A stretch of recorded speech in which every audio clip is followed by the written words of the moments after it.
Middle east एक और बड़े युद्ध की तरफ बढ़ रहा है? क्या अमेरिका ईरान पर अब तक का सबसे बड़ा हमला करने की तैयारी में है? और आखिर ऐसा क्या हुआ कि सऊदी अरब के क्राउन प्रिंस मोहम्मद बिन सलमान ने खुद अमेरिकी राष्ट्रपति डोनाल्ड ट्रंप को फोन कर अपनी चिंता जाहिर की? आइए समझते हैं पूरी कहानी।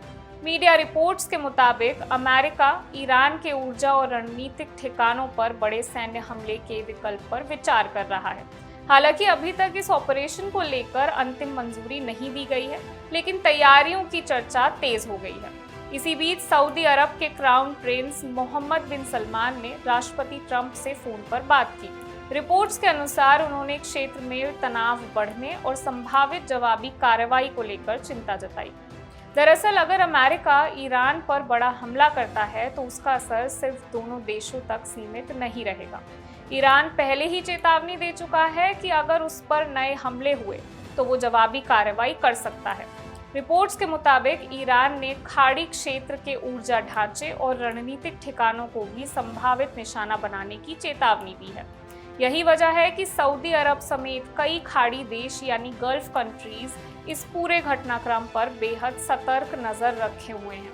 रिपोर्ट्स में ये भी कहा गया है कि सऊदी नेतृत्व चाहता है कि हालात पूरी तरह युद्ध में न बदले, क्योंकि अगर संघर्ष और बढ़ता है तो तेल सप्लाई, समुद्री व्यापार और पूरे मिडिल ईस्ट की सुरक्षा पर बड़ा असर पड़ सकता है।